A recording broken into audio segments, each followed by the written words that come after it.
Hello hi నమస్తే welcome to big news. నేను మీ గౌసుద్దీన్ షేక్. ఉన్నదే రాస్తా, చూసిందే చెప్తా. పార్టీ విధానాలకు వ్యతిరేకంగా పనిచేసిన కవితపై యాక్షన్ తీసుకునేందుకు ఆ పార్టీ సిద్ధమైంది. మరీ ముఖ్యంగా కేసీఆర్ దీనికి గ్రీన్ సిగ్నల్ ఇచ్చేసినట్లే. ఎస్, కేసీఆర్ కవిత విషయంలో ఇప్పుడు తీవ్ర ఆగ్రహంగా ఉన్నారు. ఆమె పనితీరు, ఆమె వ్యవహార శైలి పార్టీకి నష్టం కలిగిస్తోందని బలంగా నమ్ముతున్న కేసీఆర్ ఆమెపై యాక్షన్కు గ్రీన్ సిగ్నల్ ఇచ్చేశారు. ఇందులో భాగంగానే కేటీఆర్ తీసుకున్న ఒక సంచలనమైన నిర్ణయం పార్టీ భవిష్యత్తులో ఎలా వ్యవహరించబోతుందో అన్నదానికి సంకేతాలు ఇచ్చేసింది. అవును, సింగరేణి బొగ్గుగని కార్మిక సంఘం ఇన్ఛార్జిగా వ్యవహరిస్తున్న కవితను ఆ పదవిలోంచి తీసేశారు. దానికి బదులు ఆ పదవిలో మరొకరిని నియమించారు. ఈ సంఘానికి కేటీఆర్ స్వయంగా అధ్యక్షత వహిస్తున్నారు. ఆయన అధ్యక్షుడిగా వ్యవహరిస్తున్నారు.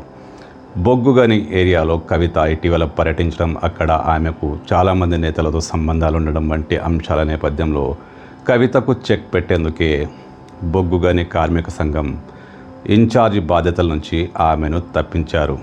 అంటే కవిత విషయంలో పార్టీ ఇక ముందు కఠినంగా వ్యవహరించబోతుందని దీన్ని బట్టి అర్థమవుతుంది.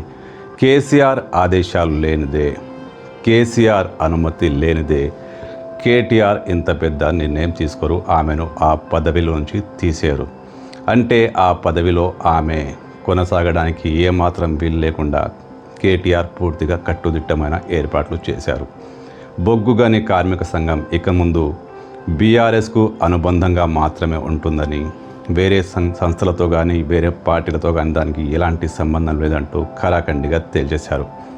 వేరే పార్టీతో అంటే జాగృతితో ఎలాంటి సంబంధం ఉండదు. కవితను అక్కడి నుంచి తప్పించేశారు. ఇది కవిత పట్ల బీఆర్ఎస్ ఇక ముందు కఠినంగా వ్యవహరించబోతుందన్న సంకేతాలే. ఇప్పటికే మీడియా వర్గాల్లోనూ రాజకీయ వర్గాల్లోనూ పెద్ద ఎత్తున చర్చ జరుగుతోంది. కవితను పార్టీ నుంచి తీసేస్తారని, ఆమెను సస్పెండ్ చేస్తారని.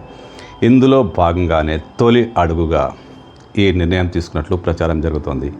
కేసీఆర్ అనుమతితోనే, కేసీఆర్ గ్రీన్ సిగ్నల్ ఇచ్చిన కారణంగానే కేటీఆర్ ఈ పెద్ద నిర్ణయానికి తెరలేపారని చెప్తున్నారు. అంటే ఆమెను సింగరేణి కార్మిక సంఘం నుంచి పూర్తిగా పక్కకు పెట్టేశారు. ఆ సంఘంతో జాగృతి కానీ ఎలాంటి సంబంధం ఉండదు.